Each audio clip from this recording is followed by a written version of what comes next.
Zayîneke nû ya fikra jiyanê Lîlav Elî. Di 19 Tirmehê de cirûskek ji arşê hat dinyayê. Cirûskek ku ne tenê agir şoreşê geş dike, lê cirûskek ji darîtiya salên dirêj ên zext û paşguhkirinê mezin dibû. Wê demê Kobanê ne tenê bajarek bû, lê belê jineke ku ji binê kavilan serê radikir, birînên xwe kom dikir û diqîriya. Rûmet nayê dayîn, tê ragirtin. Bi wê qîrînê şoreşê dest pê kir. Peyvan rengê jinan girt û deklarasyona wê ya yekem bi tirêj û zelaliya jinan hat nivîsandin. Şoreşa 19 Tirmehê li Rojavayê Kurdistanê ne tenê serhildaneke siyasî bû, lê belê ji nû ve ji dayîkbûna fikra jiyanê bû. Jin di nav vê jiyanê de êdî nebe biryar bû. Di şoreşê de jinên li Rojava ne lê bendê bûn ku rolek ji jinan re bêdayîn, lê ew bi temamî amade bûn ku pêşengiyê bikin û pêşengiyê kirin jî. Jinan di dilê xwe de mîrateya dapîrên ji bîrkirî hilgirtin û li ser milên xwe xeyalên dayîkên ku bêyî werin bihîstin nifş anîn dinyayê. Jina Kurd a Rojavayî bi vî rengî derket ser dika dîrokê. Ne tenê weke beşdar, lê weke biryardar, têkoşer, ramanger û lîderekê bû. Yekîneyên parastina jin jî ne tenê yekîneyeke leşkerî bû, lê belê di rêya bi destxistina azadî, nasname û hebûnê de ji cîhanê re îspat kir ku çawa jin dikarin zarok û xeyalên xwe hildigirin û di heman wextî de dikarin çekê bilind rakin û li çiya deşt û quntaran şer bikin. Rêber Apo dibêje azadiya civakê bêyî azadiya jinan nabe, ji ber ku jin civak bixwe. Li Rojavayê Kurdistanê ev gotin ne tenê duruşmek bû, berova jî wê ev gotin bû bingeheke rewşenbîriyê ji hemû sazî, meclîs û komînan re.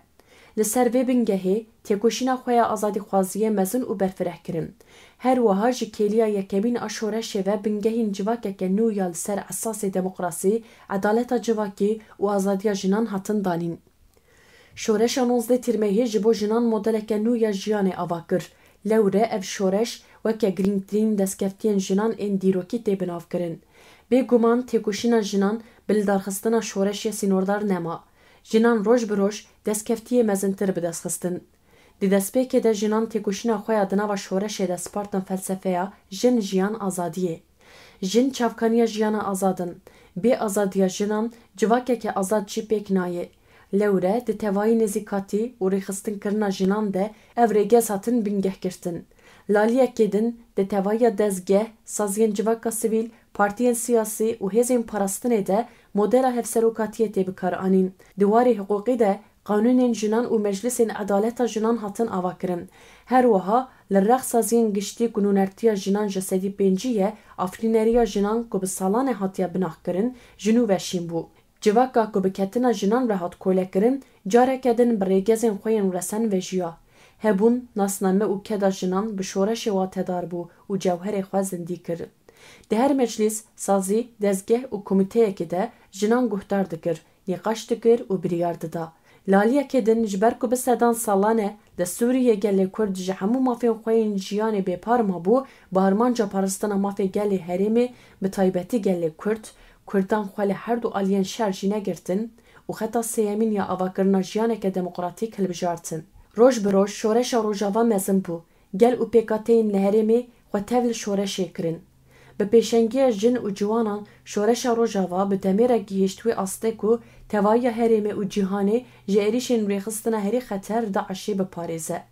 Di salên şoreşê de jin di hemû qadên jiyan û têkoşînê de derketin pêş.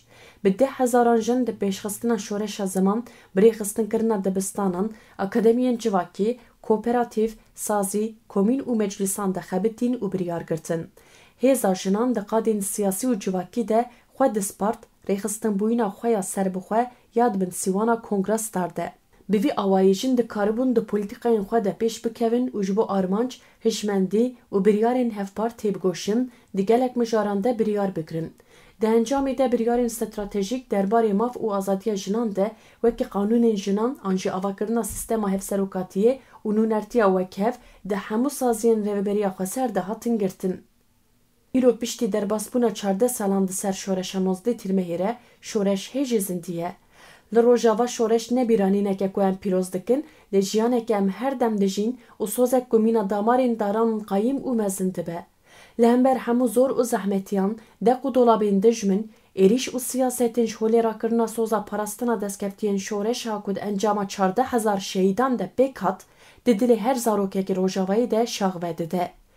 Îro bi têkoşîna jinên Rojavayê Kurdistanê ku bûne mînakên jinên serhildêr, dewlet tê ser masaya diyalogê û wan guhdar dike. Rojava ku di nava pencên cellat û dagirkeran de her dem dorpêçkirî maye, bû hêviya gelên li benda azadiya xwe û numûneya jiyaneke wekhev û demokratîk.